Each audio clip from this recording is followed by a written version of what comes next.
अब आपको चंद्रयान नजर आ रहा है, ये भारतीय चंद्रयान है। उधर देखिए पुतिन भी नजर रखे हुए थे, उनके वैज्ञानिक भी नजर रखे हुए थे, और देखिए ये रूसी जो चंद्रयान टकराया और गिर गया। दोनों अब तक ऑर्बिट में, कक्षा में चक्कर लगा रहे थे। हुआ क्या ये मैं आपको बताता हूं। रूस का स्पेसक्राफ्ट लूना 25 क्रैश हो गया, यानी रूस का मून मिशन, चांद का मिशन अब फेल हो गया है। कक्षा बदलने के दौरान तकनीकी खराबी आ गई, जिससे स्पेस एजेंसी से उसका संपर्क टूट गया। बाद में जानकारी आई कि वो चांद से टकरा गया है। हो क्या रहा था, लूना चांद की 100 किलोमीटर की कक्षा में घूम रहा था, यानी 100 किलोमीटर की कक्षा में था। दूरी कितनी थी चांद से? 100 किलोमीटर। अगला प्लान यह था कि 100 किलोमीटर से सीधे 18 किलोमीटर की कक्षा में इसे ले जाया जाए, और फिर 21 अगस्त को दक्षिणी ध्रुव पर इसे उतर जाना था। देख रहे हैं, जैसे ही 18 में गया वहीं लहर गया। मतलब लूना चांद की आखिरी कक्षा में पहुंचने ही वाला था। 100 किलोमीटर दूरी से 18 पर जा ही रहा था, लेकिन लूना में अचानक लगा इंजन जो लूना का था ये तय मानक पर शुरू नहीं हुआ। इंजन यानी थ्रस्टर लगे होते हैं, वो थ्रस्टर तय पैरामीटर पर शुरू नहीं हुए। इससे लूना 25 किसी और कक्षा में पहुंच गया और चांद के चक्कर लगाने के बजाय उससे टकरा गया, और टकराने के बाद वहीं गिर गया और नष्ट हो गया। अब सवाल यह है, आपने देखा कि जो भारतीय चंद्रयान था ये पहले निकला, देर से पहुंचा और अब तक नहीं पहुंचा, लेकिन जो रूस का चंद्रयान था हमारे बाद निकला और हमसे पहले पहुंचने वाला था। क्या वहां कोई चूक हुई? ज्यादा तेजी में खरगोश और कछुए वाली चाल वाली स्थिति हो गई कहानी क्या, कि हम कछुए वाली चाल में थे और वो खरगोश वाली चाल में? देखिए हुआ क्या। ये पुतिन का लूना 25 आप देख रहे हैं, जो रूस से निकला है और चांद पर जाने के लिए। हुआ ये कि लूना 25 चांद पर जल्दी पहुंचना चाहता था, हमसे जल्दी। रूसी स्पेसक्राफ्ट 11 अगस्त को लॉन्च कर दिया गया, आप देख रहे हैं लॉन्च हुआ, और 21 अगस्त को चांद पर इसे उतर भी जाना था।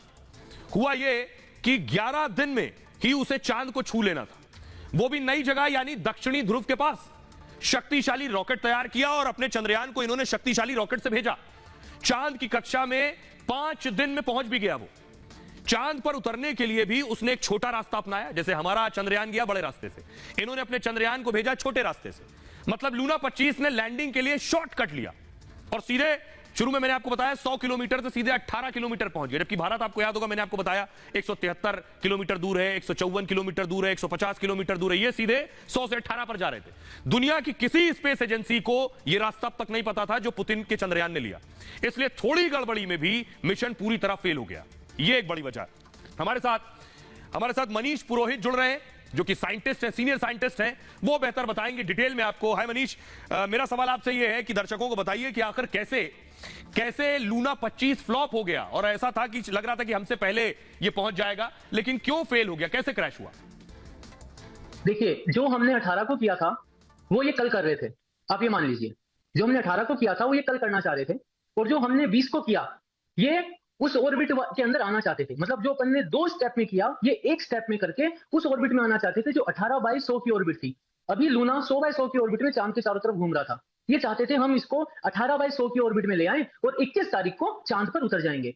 ये डीबूस्टिंग प्रोसेस ही है जो हमने चंद्रयान के लिए बहुत सक्सेसफुली 2 बार कर दिया है, 18 को और 20 को, और हम अब उस ऑर्बिट में आ गए हैं जहां से हम सीधा चांद पर उतरेंगे 23 तारीख को। तो हम ये कर चुके हैं। जो लूना जिस चीज को करने में विफल रहा, सक्सेसफुल नहीं हो पाया, इसरो वो ऑलरेडी 2 बार कर चुका है। हमें तो बस अब लैंड करना है। लूना को तो अभी उस ऑर्बिट में आना था 18/100 की ऑर्बिट में, वो उस ऑर्बिट में नहीं आ पाए। रैदर वो ऑर्बिट इतनी छोटी हो गई कि चांद उस ऑर्बिट के बीच में आ गया। आप इसको ऐसे समझ सकते हैं, एक बड़ी ऑर्बिट थी जो चांद के चारों तरफ घूम रही थी, उन्होंने इतने तेज इंजन को फायर करवा दिया कि चांद उस ऑर्बिट के बीच में आ गया। तो जब वो स्पेसक्राफ्ट घूमने की कोशिश कर रहा था चांद के चारों तरफ, रैदर वो चांद के ऊपर जाकर टकरा गया।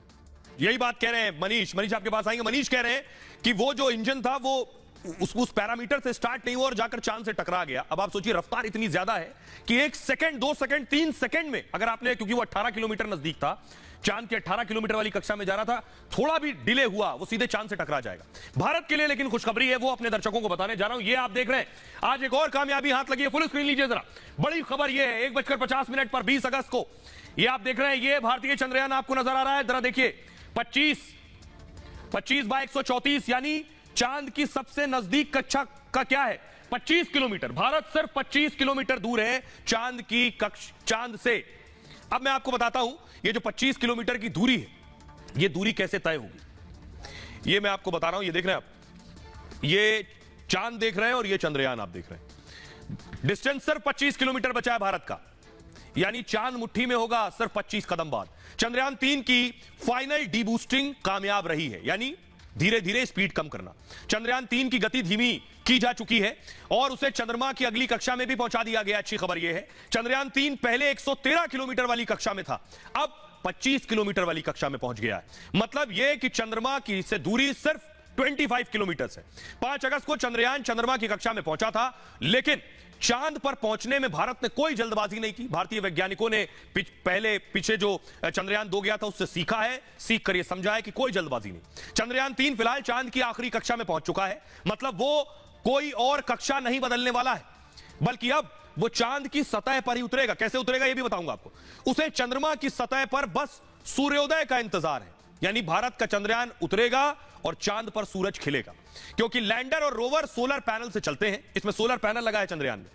रात में चंद्रमा का तापमान -200 डिग्री होता है।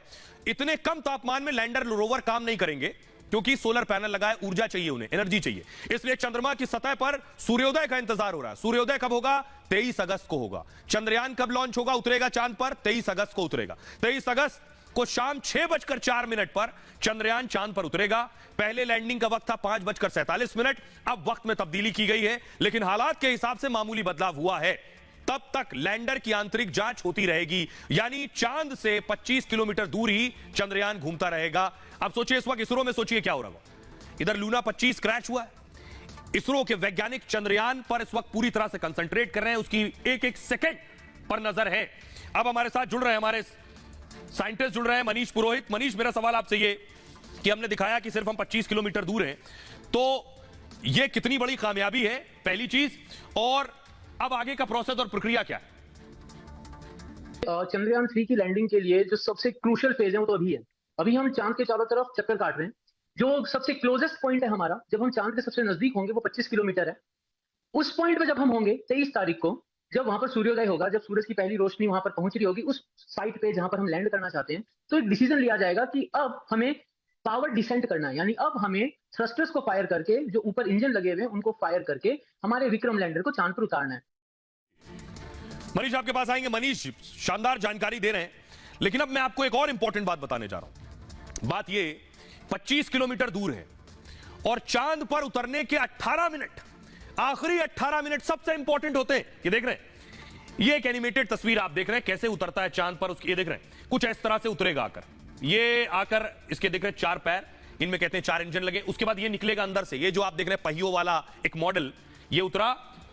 चंद्र लैंडर जिसे बोलते हैं, ये रोवर है, ये रोव होगा, रोवर है, रोविंग करेगा, इसलिए इसे रोवर कह रहे हैं, व्हील लगे इसमें, ये चांद पर उतरेगा। अब मैं आपको बताने जा रहा हूं सबसे इंपॉर्टेंट क्या है कि आखिर आखिरी के जो 18 मिनट होंगे, अब तक जितने चंद्रयान भेजे गए, आखिरी के 18 मिनट सबसे इंपॉर्टेंट है। ये 18 मिनट ही कामयाब कर देते हैं। अब देखिए चंद्रयान उतरने का तरीका देख रहे हैं, इस तरह से घूम रहा है इस वक्त चंद्रयान, और देखिए ये आकर सीधा होगा, ये सीधा होकर पूरा 90 डिग्री घूमकर फिर उतरेगा चांद पर। ये चंद्रयान के उतरने का तरीका है। अभी 25 किलोमीटर है चांद से, और ऐसे घूमता रहेगा। और उसके बाद देखिए आखिरी 18 मिनट यही है, ये घूमकर जो सीधा हो रहा है 90 डिग्री, यही है इसके आखिरी 18 मिनट। चंद्रयान की लैंडिंग में आखिरी 18 मिनट, में बार बार कह रहा हूं सबसे अहम है। इस चरण को क्या कहते हैं? चिंता के आखिरी क्षण भी कहते हैं। चिंता के आखिरी क्षण, वैज्ञानिक इस चरण को सबसे चुनौती भरा मानते हैं, सबसे चैलेंजिंग, क्योंकि चंद्रयान 2 में इसी कदम पर गलती हुई थी। अगर लैंडर का स्पेस एजेंसी से संपर्क टूट गया, ये जो घूम रहा है चंद्रयान, इसको लैंडर कह रहे हैं, इसका संपर्क टूट गया इसरो से या स्पेस एजेंसी से, चंद्रमा पर अब मैं आपको बताऊं 111 में से अब तक 43 मिशन फेल हो गए जो चांद पर भेजे गए। मिशन की कामयाबी इन्हीं 18 मिनट में ही निर्भर करती है। 18 मिनट में ये पार या वो पार। लैंडर को अब अपनी रफ्तार बहुत कम करनी होगी। अभी लैंडर की रफ्तार है 5760 किलोमीटर प्रति घंटा। अब सोचिए 5760 किलोमीटर से उसे लेकर आना है 10 और 7 किलोमीटर प्रति घंटे पर, यानी एक आम हवाई जहाज जो चलता है उससे भी 30 से 40 गुना ज्यादा तेज चल रहा है। हवाई जहाज से भी 30 से 40 गुना तेज। इस रफ्तार को 7 किलोमीटर प्रति घंटे पर लाना होगा, यानी 5500 किलोमीटर प्रति घंटे से 7 किलोमीटर प्रति घंटा, यही है चुनौती। साथ ही उसे 90 डिग्री, अभी आप देखिए ये जो चंद्रयान घूम रहा है, ये देखिए 90 डिग्री घूम रहा है, ऐसे से सीधा ऐसा हो रहा है उतरने के लिए, ये 90 डिग्री घूम रहा है।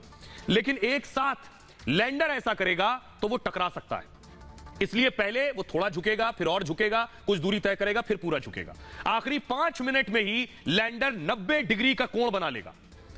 लैंडर विक्रम को अब ज्यादा दिमाग का इस्तेमाल करना होगा, क्योंकि धरती के कंप्यूटर के जरिए पूरा कंट्रोल अब मुमकिन नहीं है इसका। लैंडर विक्रम में पहले से ऑन बोर्ड सॉफ्टवेयर लगाया गया है और चंद्रयान 2 की मदद से मिली कुछ तस्वीरें भी इसमें डाली गई। लैंडर में सेंसर और हाईटेक कैमरे भी लगा दिए गए हैं, मतलब हालात के हिसाब से फैसले लेने में यह खुद सक्षम है।